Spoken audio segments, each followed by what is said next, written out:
ये बहुत अच्छा, ये आपका, हम इसका उपयोग करेंगे, है ना जी जी। अच्छा जी, थैंक यू सर। ओम। सभी मिलकर एक बार ओम का उच्चारण करेंगे।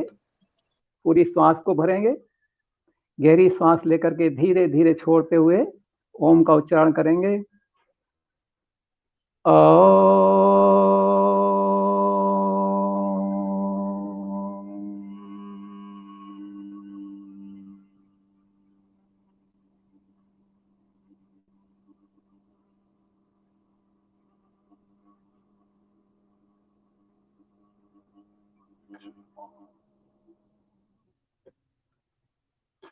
सभी का स्वागत है। आज हम प्राणायाम पर चर्चा करेंगे। कल का आपका जो फीडबैक मुझे प्रतीत हुआ, उसमें ऐसा लगा कि कुछ चीज़ें आपके लिए काफ़ी कठिन प्रतीत हुई हैं। तो ये थोड़ा सा आपसे निवेदन करूंगा कि हम जो लोग योग में डिग्री, डिप्लोमा, पोस्ट ग्रेजुएशन और यहाँ तक कि डॉक्टरेट तक कर लेते हैं, उनकी प्रतिस्पर्धा में खड़े होने वाले योग शिक्षक के रूप में तैयार होने जा रहे हैं। यह जरूरी नहीं है कि आप सारी चीजों को आज ही कंठस्थ कर लें, यह संभव भी नहीं है। ये जो आपको मैं परोस रहा हूं, ये आपके भविष्य में काम आने वाली चीजें भी हैं। तो अगर आपको आज समझ में नहीं आ रहा तो आप ज्यादा चिंतित मत होइए।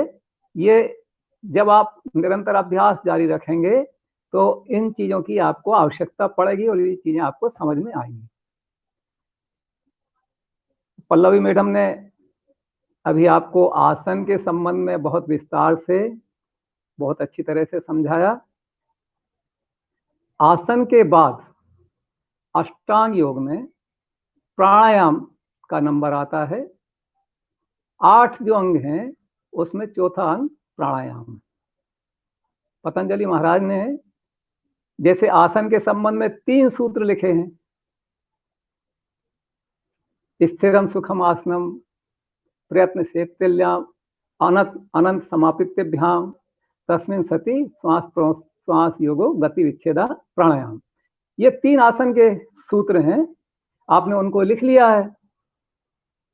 इसी प्रकार से इस साधन पाद में 4 सूत्र और हैं जो प्राणायाम के संबंध में। तस्मिन् सति श्वास प्रश्वास योग गति विच्छेदा प्राणायाम, ये भी प्राणायाम का मान लिया जाए तो ये 5 सूत्र हो जाते हैं। किंतु समाधि पाद में यानी पहले अध्याय में भी प्राणायाम से संबंधित एक सूत्र आता है। चलिए हम प्राणायाम को समझने के लिए हम शुरुआत से चलते हैं। शुरू में हमने क्या समझा कि चित्तवृत्ति निरोध जो है वो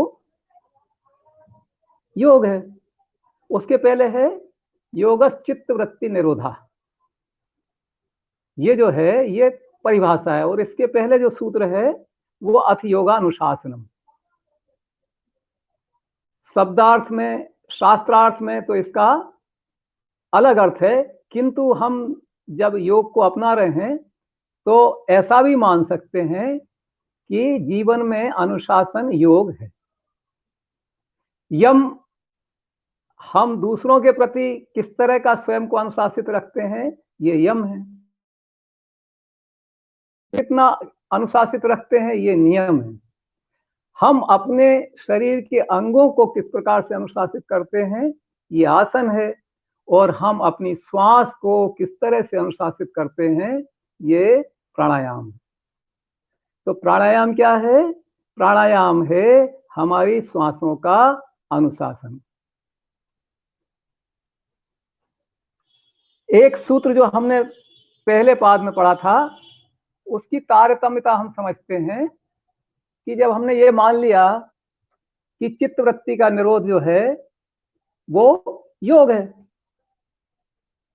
और चित्तवृत्ति का निरोध कैसे होता है? अभ्यास वैराग्याम ध्यान तन निरोधा, अभ्यास और वैराग्य से उसका निरोध होता है।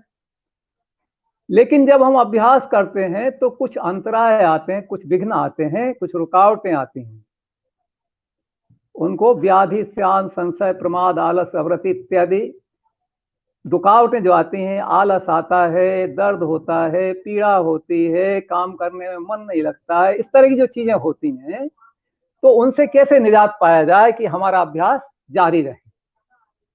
तो इसके लिए फिर पतंजलि महाराज ने आगे कहा है, तत्व प्रतिषेधार्थम एक तत्व अभ्यासा, कि इस तरह की जो रुकावटें आती हैं उनके लिए कुछ अभ्यास किए जा सकते हैं दूसरे।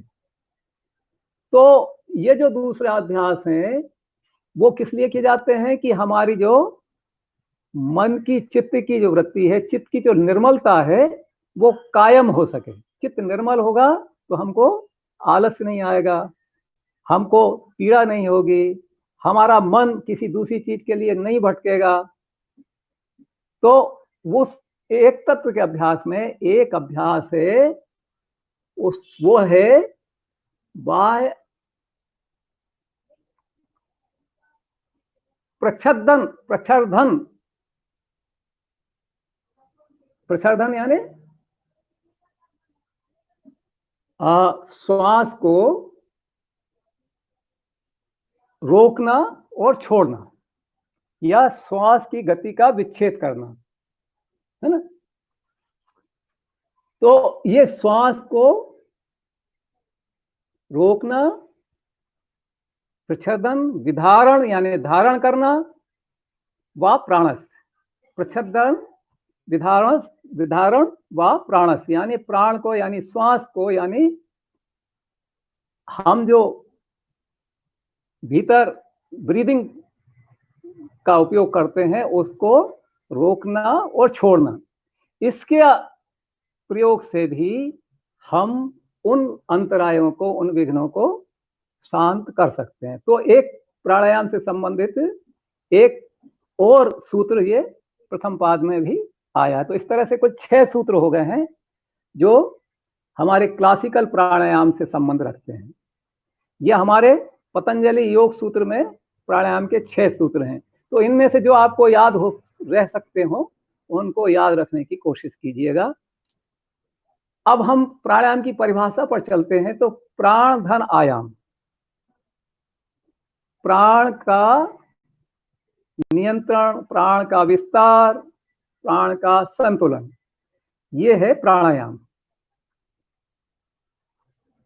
अब प्राण के बारे में हम जाने कि प्राण क्या चीज है। हमने क्या शुरुआत में 28 चीजें पहली कक्षा में जानी थी, है ना। वो उन चीजों में क्या है, उन चीजों में है 5 तत्व, 5 उनकी तन्मात्राएं, 10 बाह्यकरण, बाह्यकरण यानी बाहरीकरण, और 4 अंतःकरण। करण यानी जिस चीज से हम काम करते हैं वो चीजें, मतलब हाथ, पैर, आंख, नाक, है ना, वो जिससे हम सेंस करते हैं वो। तो 5 ज्ञानेंद्रियां और 5 कर्मेंद्रियां जो होती है वो बाह्य और अंतःकरण के अंतर्गत, बाह्यकरण के अंतर्गत आती हैं। अंतःकरण के अंतर्गत आते हैं 4 चीजें, चित्त, मन, बुद्धि और अहंकार। और अब इनमें एक आज हम प्राण और जोड़ रहे हैं। तो प्राण क्या है, इसके संबंध में हमारे उपनिषदों में बहुत अच्छी तरह समझाया है। कहानी के रूप में ही सुन लीजिए। एक उपनिषद है प्रश्न उपनिषद।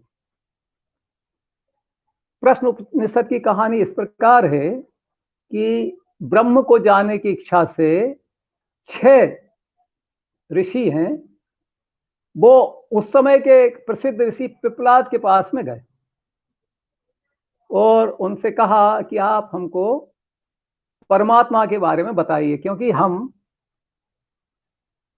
जानना चाहते हैं कि ये परमात्मा क्या है। कितना भी हम ध्यान करते हैं, चिंतन करते हैं, तो हम ब्रह्म को समझ नहीं पाते। और हम सभी 6 ऋषियों के मध्य कुछ प्रश्न उठते हैं, उनका उत्तर हम खोज नहीं पाए हैं, तो कृपा करके आप उनके उत्तर हमको दीजिए।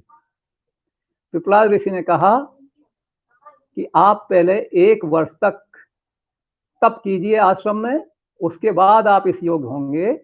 कि जो मैं समझाऊं उसको समझ पाएंगे। सभी ऋषियों ने 1 साल तक तप किया और 1 साल के बाद 6 ही ऋषियों ने अपने अपने प्रश्न पूछे। तो उनमें जो दूसरा प्रश्न है वो भार्गव ऋषि का प्रश्न है। उन्होंने पूछा कि शरीर के देवता कितने हैं और उन देवताओं में सबसे शक्तिशाली देवता कौन है। आपकी सबकी समझ में आ रही है? हेलो? हाँ सर, बहुत अच्छे से समझ में आ रही है। जी जी। तो जब ये प्रश्न पूछा तो पिपलाद ऋषि ने बताया कि देखिए, ये जो 5 महाभूत हैं ये भी देवता हैं। हमें जो पहले आकाश, वायु, अग्नि, जल और पृथ्वी है ना, ये 5 महाभूत भी देवता हैं। आपकी जो इंद्रियां हैं वो भी देवता है, चाहे वो ज्ञान इंद्रिय हो चाहे वो कर्म इंद्रिय हो। और अंतःकरण भी देवता है, प्राण भी देवता है। इन सभी देवताओं में प्राण जो है वो सबसे प्रमुख है, ऐसा पिपलाद ऋषि ने कहा। प्राण के संबंध में 2 और उपनिषद हैं जिनमें भी इसको समझाया गया है। एक है छांदोग्य उपनिषद जो सामवेद का है, और एक है बृहदारण्यक उपनिषद, यानी जो सबसे बड़ा उपनिषद है वो उसका नाम बृहदारण्यक है और वो शुक्ल यजुर्वेद शाखा का उपनिषद है। तो इतने गहराई तक ना जाएं, तो उस उपनिषद की कहानी इस प्रकार से है, आप थोड़ा रुचि लेके सुनिए।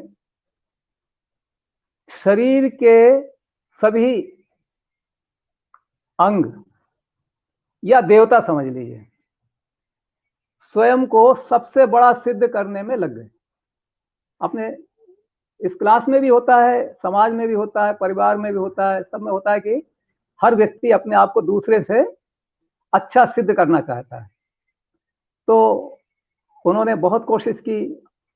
आंख भी एक देवता है, उसने भी कोशिश की कि मैं बताऊं कि मैं सबसे बड़ा हूं। कान ने बोला मैं सबसे बड़ा हूं, पैर ने बोला मैं सबसे बड़ा हूं, मन ने कहा मैं सबसे बड़ा हूं। तो उनमें विवाद होने लगा।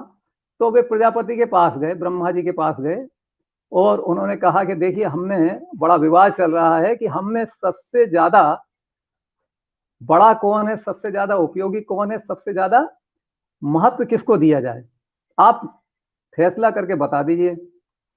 तो प्रजापति ने कहा कि फैसले की बात नहीं है, तुम ऐसा करो कि 1-1 महीने के लिए इस शरीर से निकल जाओ, जिसके बिना ये शरीर ना रहे वो सबसे बड़ा।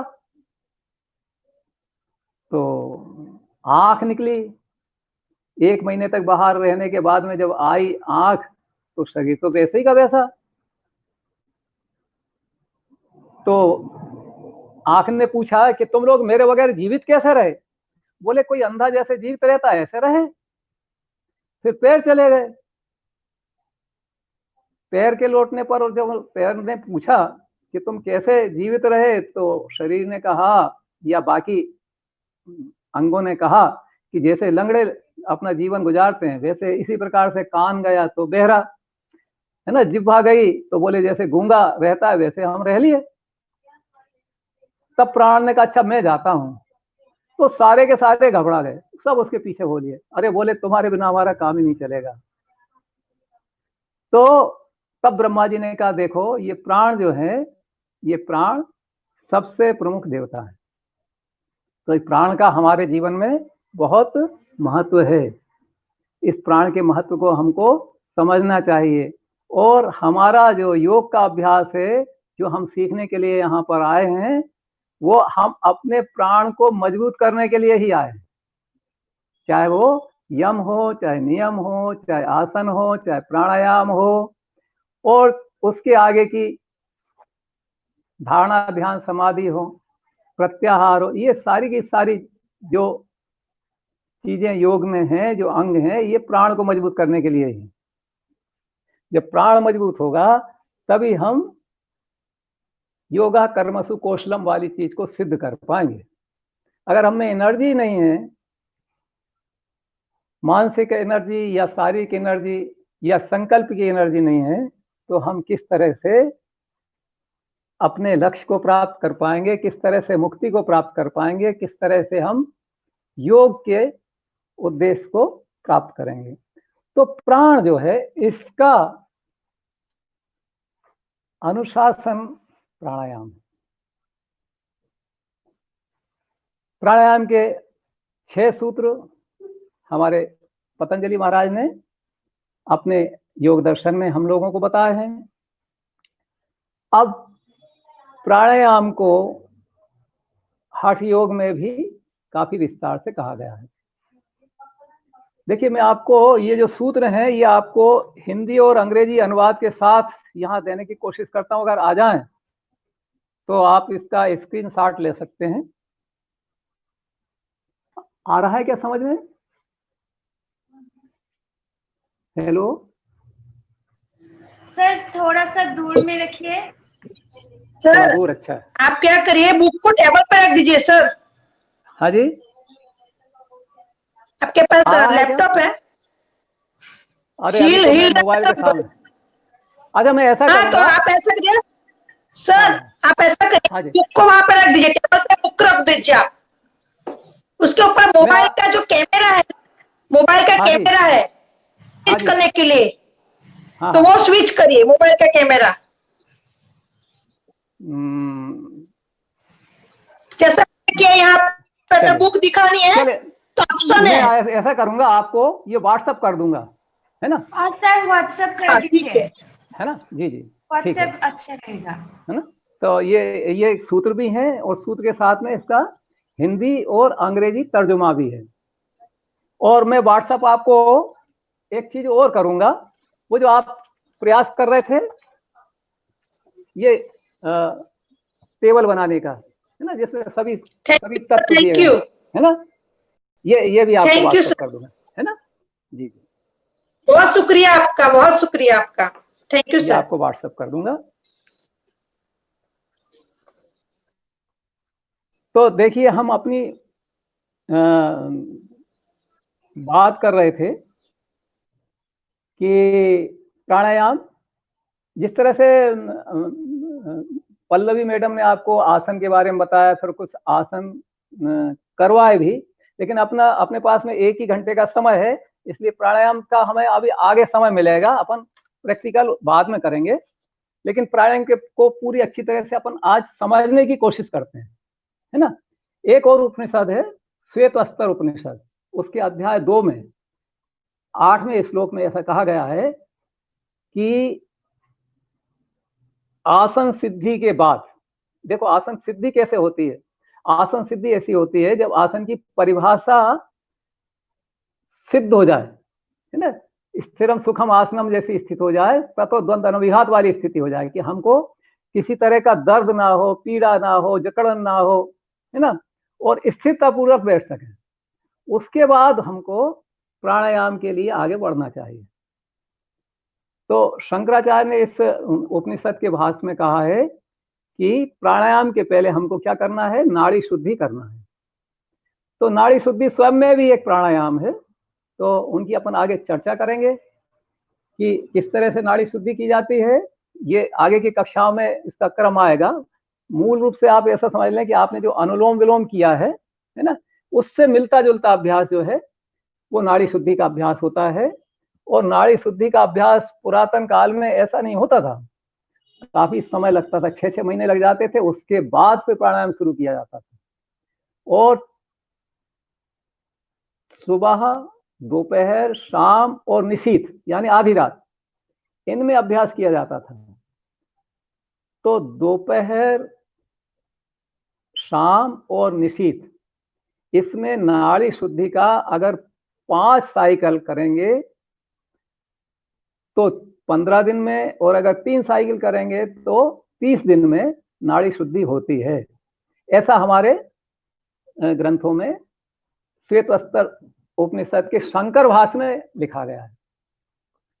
तो नाड़ी शुद्धि का हमारे प्राणायाम के प्रारंभ से सीधा सीधा संबंध जुड़ता है। अब प्राणायाम के प्रकार, तो प्राणायाम के प्रकार हमारे पतंजलि महाराज ने कितने बताए थे? 4 बताए थे। बाह्य, अभ्यंतर, स्तंभ वृत्ति और विषयाक्षेपी, ये 4 प्रकार हैं। जब हम इनको हठ योग के दायरे में लाते हैं तो ये हो जाते हैं रेचक, पूरक, कुंभक और केवल प्राणायाम। लेकिन जब हठ योग में हम आगे बढ़ते हैं तो ये जो प्राणायाम है, ये प्राणायाम अलग अलग हठ योग के ग्रंथों में अलग अलग तरह से कहे गए हैं। तो इन प्राणायामों को शिव संहिता में, हठ योग प्रदीपिका में, घेरण संहिता में, है ना, हम इन 3 ही ग्रंथों का अपने इस पाठ्यक्रम में समावेश करेंगे। बताया गया है कि ये प्राणायाम क्या है। प्राणायाम को हठ योग में कुंभक कहा गया है। हम बोलचाल की भाषा में तो प्राणायाम कहते हैं, लेकिन इन ग्रंथों में इसको कुंभक कहा गया है। तो हमारे जो शिव संहिता है उसमें तो एक ही प्राणायाम है और वो है नाड़ी शोधन प्राणायाम। और नाड़ी शोधन प्राणायाम करने के लिए जो 4 आसन हैं, वो 4 आसन उन्होंने कुल मिला के 4 ही आसन बताए हैं। सिद्धासन, पद्मासन, स्वस्तिकासन और उग्रासन। उग्रासन यानी पश्चिमोत्तानासन, ये शिव संहिता में कहा है। कुछ दूसरे जो ग्रंथ हैं, विशेषकर जो छोटे छोटे योग के उपनिषद हैं, उनमें ये जो आसन है इसमें उग्रासन की जगह समासन को जोड़ दिया गया है। बस इतना फर्क है, बाकी उसमें भी 4 आसन है। पद्मासन आप जानते हैं कि हमारे पैरों को इस प्रकार से क्रॉस करके एक पैर का की जांघ पर दूसरे पैर का पंजा और दूसरे पैर की जांघ पर पहले पैर का पंजा रख सकें, पद्म जैसी स्थिति यानी कमल जैसी स्थिति अपनी कर सकें, तो पद्मासन है। सिद्धासन करके बताएंगे किस तरह से करते हैं। स्वस्तिक आसन आज मैडम ने करवाया था, पल्लवी मैडम ने, कि दोनों पैरों की जो पंजे हैं वो हमारी जंघाओं के और पिंडलियों के बीच में समाहित हो जाएं, तो वो स्वस्तिक आसन है। समासन जो है वो समासन या सुखासन, वो सिंपल क्रॉस लेग बैठने की वाली स्थिति है ना, ऐसा समझ लीजिए। तो इस स्थिति में ग्रीवा को सीधा रख करके, मेरुदंड को सीधा रख करके और प्राणायाम का अभ्यास किया जाता है। ध्यान का भी इन्हीं आसनों में अभ्यास किया जाता है। तो ये जो प्राणायाम है,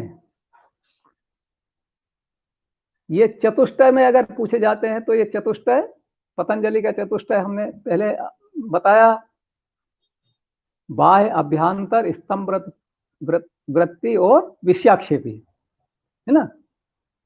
और इनका बताया हठ योग का। तो हठ योग में जो मान्यता प्राप्त ग्रंथ हैं, हठ योग प्रदीपिका और घेरण संहिता, इनमें 8 प्राणायाम बताए गए हैं। तो वो जो 8 प्राणायाम हैं उनकी हम जब चर्चा करेंगे तो इनमें थोड़ा थोड़ा फर्क है, हठ योग प्रदीपिका में और घेरण संहिता में। कुछ में कुछ है, कुछ में कुछ नहीं है। जैसे किसी में प्लावनी है, किसी में प्लावनी नहीं है। ये कुछ प्राणायाम हैं जिनके बारे में कहा गया है। अब पूजा मैडम ने जो चित्र बनाया है चक्रों का, है ना, तो उन चक्रों का इस प्राणायाम की साधना से सीधा सीधा संबंध है। वो जो चक्र हैं, उन चक्रों को किस तरह से उनका भेदन करके कुंडलिनी शक्ति आगे बढ़ती है, उसमें प्राणायामों का उपयोग होता है। प्राणायाम जो है उसको समझने के पहले हम प्राण को अच्छी तरह से समझ लें। हमने 2 कहानियों के माध्यम से प्राण की महत्ता को आपके सामने रखा था, लेकिन प्राण जो है वो योग में 5 कहे गए हैं। प्राण, अपान, व्यान, समान और उदान। ये 5 प्राण, मैं आपको इसकी भी टेबल उपलब्ध करा दूंगा। ये 5 प्राणों का स्थान होता है शरीर में और 5 प्राणों के कार्य होते हैं।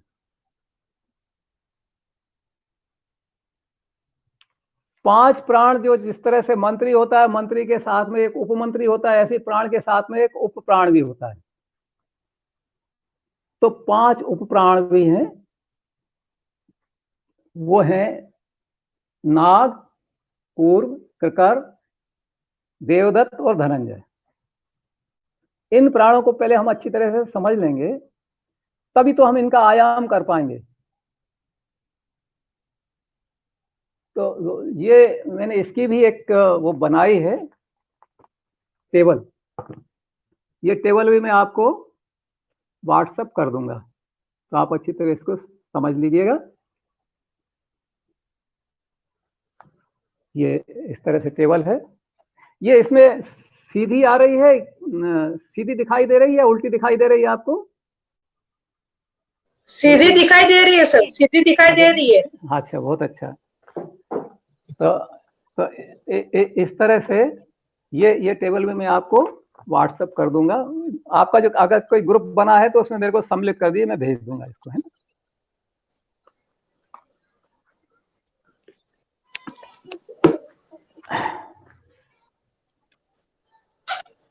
तो एक एक करके हम ये 5 प्राण की चर्चा कर लेते हैं। हाँ, अभी अपने पास टाइम भी है। तो 5 प्राण में जो है, कुल मिलाकर प्राण तो एक ही है, लेकिन इसके कार्य और स्थान के अनुसार इसके अलग अलग नाम दे दिए गए। जैसे जिन लोगों ने शरीर रचना क्रिया विज्ञान पढ़ा है, तो उसमें हम देखते हैं कि जैसे इम्यून सिस्टम में कुछ सेल होते हैं। इम्यून सिस्टम में एक सेल होता है मैक्रोफेज। मैक्रो यानी बड़ा फेज, यानी खाने वाला, यानी कि जो बाहरी जो भी बैक्टीरिया वायरस होते हैं उनको खाने वाला सबसे बड़ा जो हमारा इम्यून सेल WBC होता है, ल्यूकोसाइट होता है, वो मैक्रोफेज होता है। लेकिन वो मैक्रोफेज जब अलग अलग जगह जाता है तो उसका नाम अलग अलग हो जाता है। वैसे उसका शुरुआत में नाम होता है मोनोसाइट। मोनोसाइट यानी मोनो यानी एक ही उसमें केंद्रक होता है, एक ही न्यूक्लियस होता है, इसलिए उसको मोनोसाइट बोलते हैं। तो जब वो रुधिर में होता है, जब वो बोन मैरो में बन करके आता है तो मोनोसाइट होता है। और जब वो हमारी एंडोथेलियल लेयर में पहुंच जाता है तो वो डेंड्राइटिक सेल कहलाता है। और जब हमारे किसी टिश्यू में पहुंच जाता है तो वो मैक्रोफेज कहलाता है। ऐसी अलग अलग जगह उसका नाम अलग अलग हो जाता है। इसी तरह से जो प्राण है, ये प्राण भी अलग अलग स्थान पर अलग अलग काम करने के कारण अलग अलग, कहीं पर ये व्यान कहलाता है, कहीं पर उदान कहलाता है, कहीं अपान कहलाता है। तो इन प्राणों को हम थोड़ा समझ लें, ये आपको आगे तक काम आने वाली चीज है, तो थोड़ा सा इस पर ध्यान दे सकते हैं।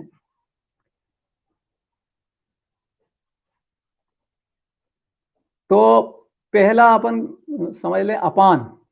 इसको वायु भी कहते हैं, वात भी कहते हैं।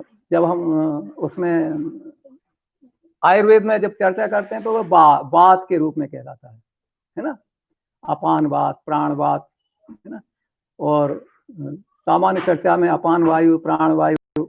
और लेकिन जब हम इसमें योग के तारतम्य में जब चर्चा करते हैं तो ये होता है प्राण।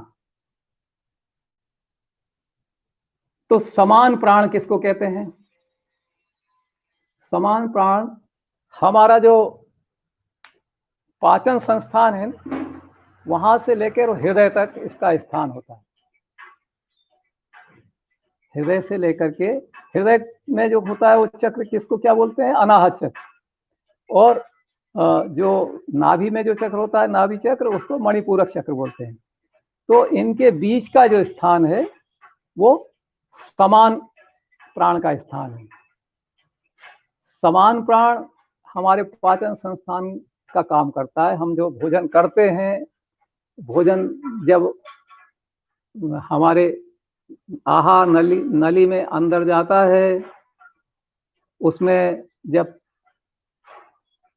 आमाशय से जाता है, आमाशय के बाद में वो छोटी आंत में जाता है, छोटी आंत के बाद बड़ी आंत में जाता है। तो छोटी आंत में अलग अलग जगह पर वो जो भोजन है वो एब्जॉर्ब होता है, पचता है। तो ये जो पाचन का काम है, इसकी जो शक्ति कहाँ से प्राप्त होती है? योग साहित्य के अनुसार ये हमारा समान प्राण की शक्ति होती है, जिससे हम अपने भोजन को पचाते हैं। एक होता है ज्ञान, वो सारे शरीर में व्याप्त होता है। तो सारे शरीर में जो व्याप्त है वो क्या काम करेगा? सारे शरीर में हमारे खून का प्रवाह है जो है वो जरूरी है। तो उसको सुनिश्चित करने के लिए, उस खून को सब जगह पहुंचाने के लिए जो एनर्जी चाहिए वो ज्ञान प्राण से प्राप्त होती है। हमारा मस्तिष्क काम करता है, हमारे ग्रीवा के ऊपर के सारे अंग काम करते हैं, उनको जो शक्ति देता है उसको बोलते हैं उदान प्राण। उदान यानी ऊपर की ओर वाला प्राण। एक प्राण को ही प्राण कहा है। हम जो श्वास लेते हैं हमारी लंग्स से और छोड़ते हैं, इस श्वास को लेने और छोड़ने का काम जिस शक्ति के द्वारा होता है, जिस प्राण के द्वारा होता है, उसको प्राण प्राण कहते हैं। इसका नाम ही प्राण है। और वो हमारे फेफड़ों को, हमारे हृदय को चलायमान रखता है। एक होता है अपान प्राण, जिसकी गति होती है नीचे की ओर। हमको मलमूत्र निष्कासन करने में, या पसीना निकालने में, या प्रजनन में, कोई भी चीज हमारे शरीर से बाहर अगर निकल रही है, बाहर निकालने में अगर किसी प्राण की, किसी ऊर्जा की, किसी एनर्जी की आवश्यकता पड़ रही है, तो वो एनर्जी, वो ऊर्जा अपान प्राण कहलाता है। तो योगी क्या करता है? प्राण और अपान की गति रोक करके, एक दूसरे को मिला करके, और उस परमात्मा से मिलने का प्रयत्न करता है, समाधि का प्रयत्न करता है, कुंडलिनी जागरण का प्रयत्न करता है। तो ये जो 5 प्राण हैं, इनको मैं आपको टेबल भी उपलब्ध करा दूंगा। उस टेबल के माध्यम से ये भी बता दूंगा कि किस प्राण के असंतुलित होने से शरीर में कौन सी बाधा उपस्थित हो जाती है, और कौन सा प्राण किस प्रकार से, ये जो हमारे चक्र हैं, मूलाधार चक्र, स्वाधिष्ठान चक्र, मणिपूरक चक्र, अनाहत चक्र, विशुद्धि चक्र और आज्ञा चक्र, सहस्त्रार चक्र, ये जो 7 चक्र हैं, इन पर किस किस प्रकार से प्रभाव डालता है। और यही सब चीजें हमको इस पाठ्यक्रम में समझना है। और समझने के बाद में जब हम शिक्षक बन जाएंगे तो हमारे विद्यार्थियों को समझाना है। तो ये जो 5 प्राण है, इनका संतुलन, इनका विस्तार, इनका बैलेंस, इनका अधिकतम उपयोग जिस विधा के द्वारा होता है, वो विधा है प्राणायाम। अब ये जो हमने 5 प्राण की आपसे बात की, इन 5 प्राण के सहायक प्राण भी हैं, उप प्राण हैं। वो हैं नाग, कूर्म, कृकर, देवदत्त और धनंजय, है ना। तो जो नाग जो है, वो उससे छींक इत्यादि आती है ना, छींक आएगी, डकार आएगी, वो जो जो छोटी छोटी चीजें होती हैं वो उस नाक के द्वारा होती हैं। कूर्म जो होता है, कूर्म से हम पलक इत्यादि झपकते हैं। कृकल प्राण जो उपप्राण है, उससे भूख प्यास लगती है। देवदत्त जो है वो हमको तंद्रा में डालता, आलस दिलाता है या हमको विश्राम कराता है। और इस तरह से धनंजय जो है वो हमारे शरीर के अंदर एक तरह से जो हमारे शरीर के अंदर कुछ दूसरे सेल भी हैं जिनको हम गट बैक्टीरिया के नाम से जान सकते हैं। हमारा शरीर जो है जैसे 10 ट्रिलियन सेल से बना है, तो 90 ट्रिलियन सेल्स हमारे शरीर के अंदर दूसरे हैं और इन दोनों का आपस में सामंजस्य चल रहा है। तो वो जो दूसरे सेल हैं उनके कार्यकलापों से संबंध रखता है हमारा धनंजय प्राण। जैसे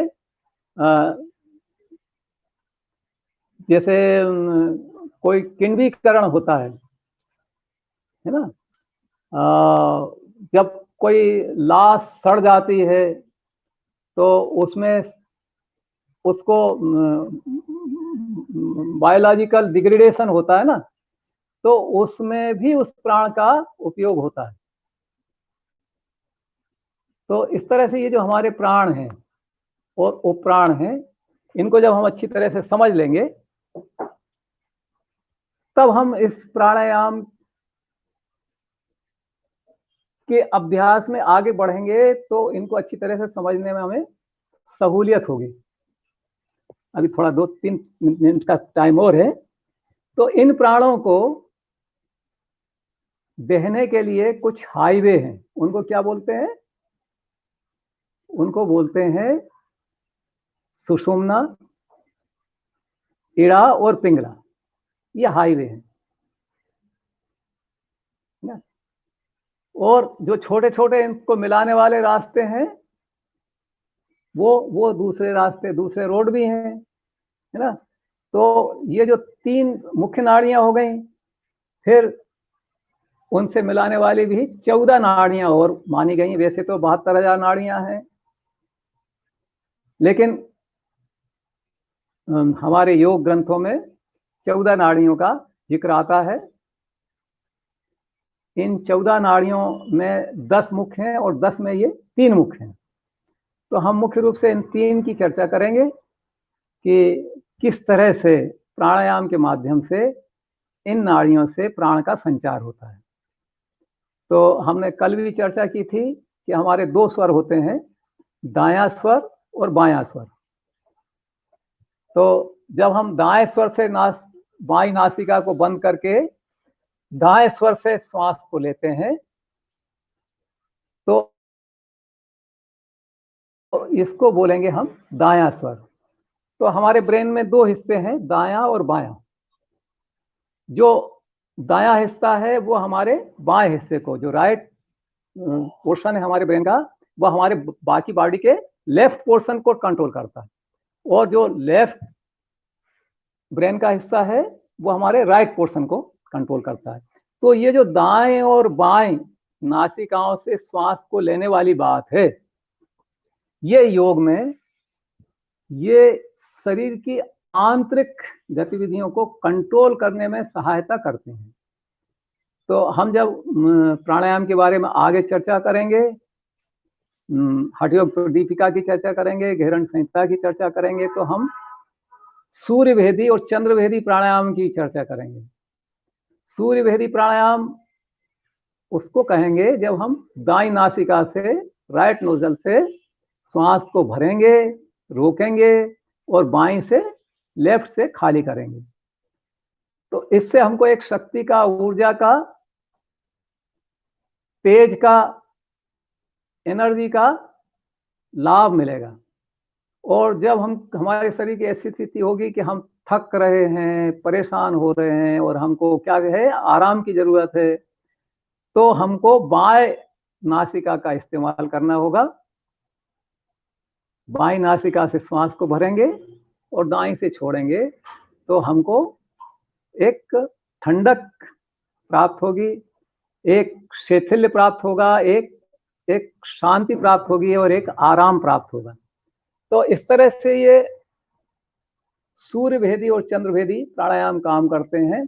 इनकी हम जब हठ योग के प्राणायामों की चर्चा करेंगे, उनका अभ्यास करेंगे, तो इनके बारे में हम विस्तार से बात करेंगे। तो आज प्राणायाम की हमने जो चर्चा की है, इससे संबंधित कोई प्रश्न अगर आपके मन में आ रहा हो तो आप निसंकोच पूछ सकते हैं।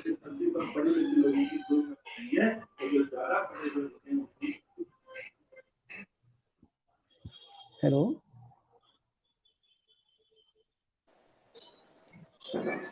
सर। जी हाँ सर, आपने जो बोला प्राण को बहने के लिए जो हाईवे होता है, उसी को मतलब हिंदी में नाड़ी बोलते हैं। जी हाँ, वही नाड़ी है। जी हाँ, वही मतलब नाड़ी 3 प्रकार के हैं। हाँ, नाड़ी 3 प्रकार की नहीं है। तो देखिए, शिव संहिता में 3.5 लाख प्रकार की नाड़ियां बताई हैं। दूसरे हट ग्रंथों में 72,000 नाड़ियां बताई हैं। हमारे चरणदास जी दिल्ली के एक वो उन्होंने भक्ति सागर जो पुस्तक लिखी है, उसमें थोड़ी संख्या विस्तार से बताई है। लेकिन हम जब योग की बात करते हैं तो 14 नाड़ियों की बात करते हैं और मुख्य तौर से 10 नाड़ियों की बात करते हैं। तो ये जो नाड़ियां हैं, इनकी हम बात करेंगे तो मुख्य जो है वो सबसे ज्यादा मुख्य है वो 3 है, और 3 में भी सबसे ज्यादा मुख्य जो है वो हमारी सुषुम्ना नाड़ी है। उसी सुषुम्ना नाड़ी से ही हम अपने प्राण के प्रवाह को सुनिश्चित करने के लिए योग का अभ्यास करते हैं।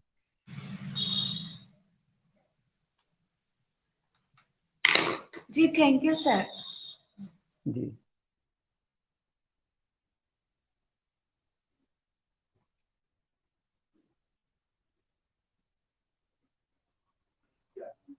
उनकी जान पकड़ लेते, हमारे पर्दे का उद्धार आप करने हो गया होता। ये उसकी भक्ति, लेकिन ये भक्ति टिकेगी नहीं। अंदर भाव और कोई प्रश्न? उसको मांस मंदिर बनाया गया, मस्तिष्क के साथ चलक हो गया। और क्या होगा? मैं छोड़ना तो मैं इस खाई पर बदला पाना दर्जा बनता। बहुत लोगों को आपने देखा है 15 दिन के लिए, 25 दिन के लिए, महीने भर के लिए श्राप छोड़ देते। कोई प्रश्न पूछना हो तो अपने आप को अनम्यूट कर लें।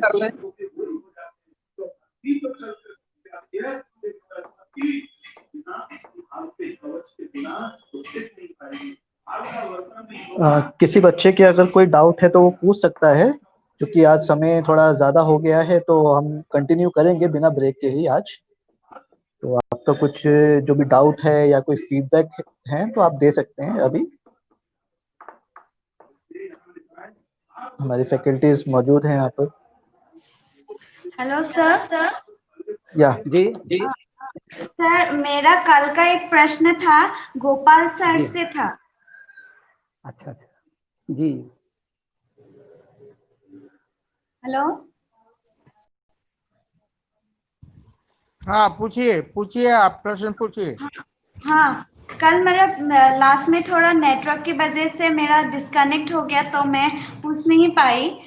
मेरा प्रश्न था, कल जो हम यम के बारे में पढ़ रहे थे उसमें एक भाग था अस्त्रेय, जिसमें बोला गया कि पतंजलि सूत्र में सोरी करना मना है, ऐसा टाइप का।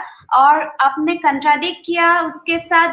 कृष्ण ने माखन को मिला के सोरी जो की थी उसको मतलब एग्जाम्पल के तरीके से दिया, और उसी के साथ साथ प्रैक्टिकल लाइफ में आपने एक एक्सप्लेनेशन दी कि आपने एक किताब लिखा था और उसी आपका किताब से कोई लाइनें वगैरह पीएचडी में लिया था, जब थेसिस लिख रहे थे बच्चे लोग। तो मेरा उस टाइम में मन में आया, हम भी जब डिग्री या मास्टर डिग्री में कर रहे थे, बहुत सारी हमारे प्रोजेक्ट आए थे, हम भी कुछ उसी वजह से छुड़ाते थे, हम भी पुट कर रहे थे। तो क्या उसको भी अस्त्र के रूप में देखेंगे? हाँ, बहुत very interesting question and very nice question. कल जो मैं आपको समझा रहा था उसको मैं कोशिश कर रहा था पतंजलि और ने जो डिफाइन किया है यमास को कि अच्छे चोरी नहीं करना है यम, और कृष्ण जी के लिए मैंने बोल रहा था कि हम लोग वो तो मक्खन भी चुराते थे और इस तरह की क्रियाएं करते थे। और दूसरी बात आपने पूछा कि हम लोग भी किताब में से कोई मटेरियल चुरा लेते हैं, निकाल लेते हैं। You know the most important thing जो हमको अंडरस्टैंड करनी है वो है कि हमारी भावना क्या है। बहुत ही सबसे बड़ी बात, एक शब्द आप नोट कर लीजिए कि यदि हमारी भावना धर्म के साथ है, यदि हमारी भावना किसी को दुख पहुंचाने की नहीं है, यदि हमारी भावना किसी जनता के समाज के हित के लिए है, वो चोरी नहीं है, वो अस्तेय के अंतर्गत आता है, मतलब चोरी नहीं करने के अंतर्गत आता है। लेकिन यदि हमारी भावना किसी को दुख पहुंचाने की है, आपने हम लोग अपना पीएचडी करते हैं, थीसिस लिखते हैं, बहुत सारा मटेरियल लेते हैं, तो हम लोग लेते हैं एज ए रेफरेंस मटेरियल। मैंने भी अपनी थीसिस में बहुत सारे लोगों की किताबों से निकाला है, भगवत गीता से भी निकाला, वेद से भी निकाला, और आजकल के जो हिस्टोरियंस हैं उससे भी निकाला है। और ना केवल निकाला है, मैंने उनको अपने पीएचडी के थीसिस में इंक्लूड भी किया है। लेकिन आप भी जानते हैं कि जब हम इस तरह की चोरी करते हैं, ये भी चोरी है वैसे तो, लेकिन चोरी यूं नहीं है कि हमारी जो भावना है वो हमारी बहुत अच्छी है, धर्म संगत है, हम जो इन लोगों ने बातें कही हम उनको प्रमोट कर रहे हैं, अच्छी बातों को, लेकिन उसके साथ साथ उनका रेफरेंस भी दे रहे हैं। तो जिसको हम कहते हैं बिब्लियोग्राफी। बिब्लियोग्राफी का मतलब होता है कि जब हम अपनी कोई किताब लिखते हैं और दूसरे की किताबों से निकालकर उसके अंदर हम वो मटेरियल को रिप्रोड्यूस करते हैं, तो उसमें हम रेफरेंस देते हैं कि this reference is by lord Krishna, Bhagavad Gita, like that. तो वो चोरी नहीं है, हम ऑलरेडी सत्य को स्वीकार करते हुए उसको रेफरेंसेस को ले रहे हैं। चोरी क्या है? चोरी है कि किसी ने अपने नाम से कोई किताब या पोयम या कोई चीज लिखी और आपने उसको चोरी करके अपना बना दिया कि ये मैंने लिखा है, ये मैंने लिखी है कविता, ये मैंने लिखा है मटेरियल। वो चोरी है, वो अस्तेय में नहीं आएगा। कि ये अपने को भावना, जो तुलसीदास जी ने कहा है, जाकी रही भावना जैसी, जिन तिन मूरत देखी तिन तैसी। इट्स अ वेरी इंपॉर्टेंट चौपा in Ramcharitmanas. So the ultimate goal of these yamas and niyamas is that our bhavana should be shuddha, our mind should be clear, and intentionally we should never try to harm anyone, never try to do violence for anyone which may affect his or her thing. तो भावना सबसे ऊपर है. Now I think you will have the clear cut answer. If your Bhavna is right, आपने किसी अच्छी बात से उसको निकाला है, उसको रेफरेंस दिया है, तो that is not chori, that is asteya, that comes under that category. Is it clear to you? Yes, sir. Thank you. Thank you.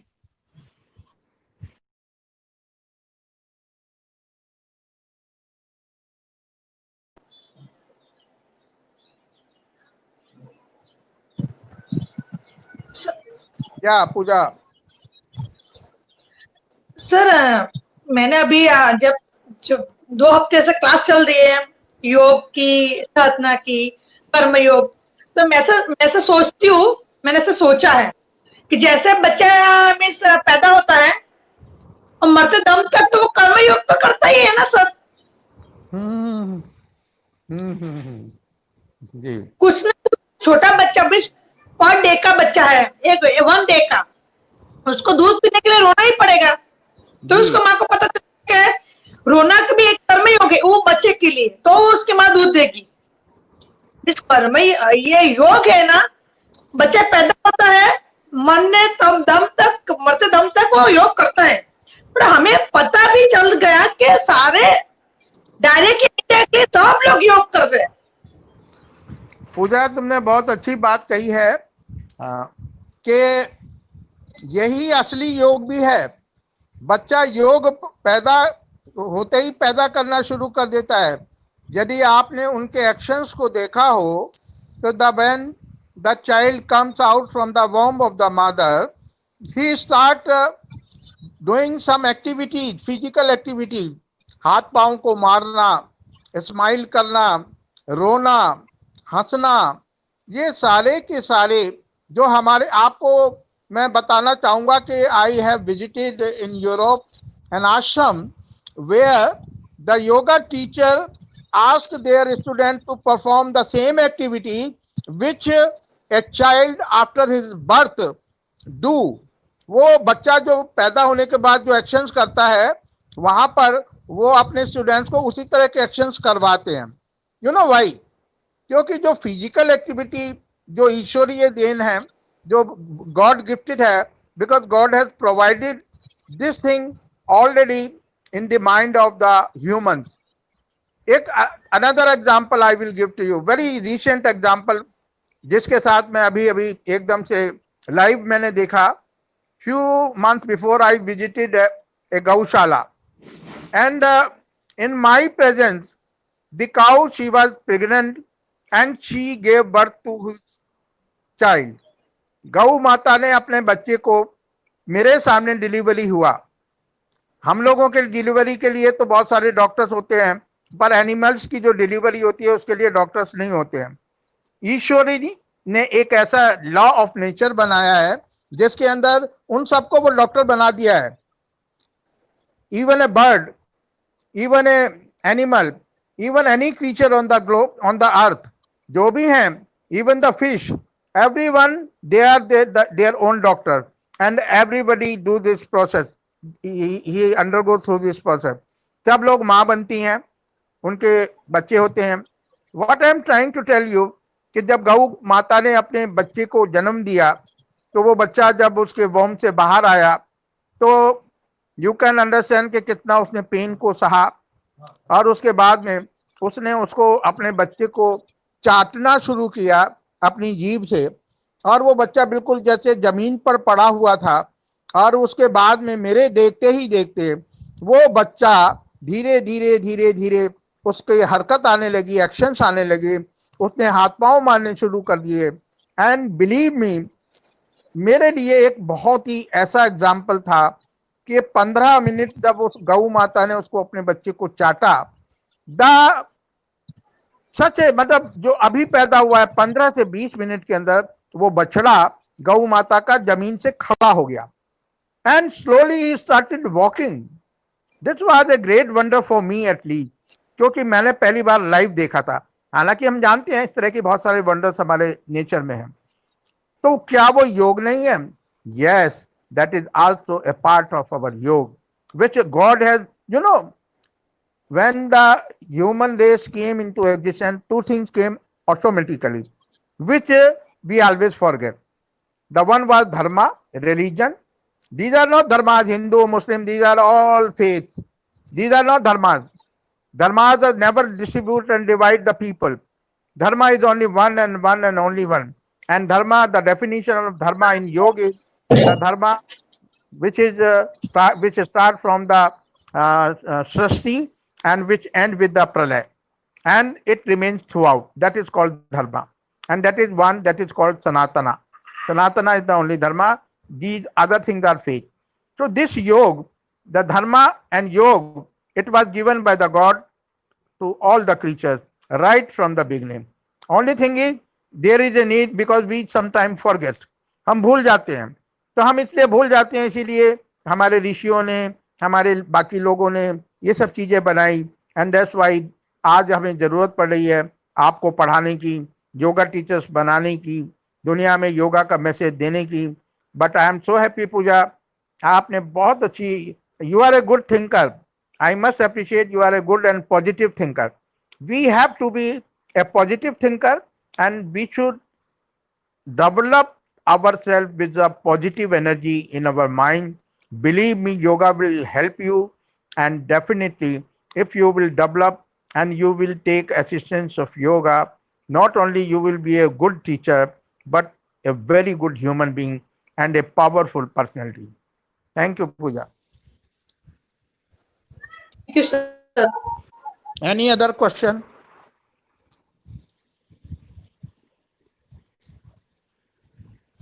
Doctor Saab, 5 minutes.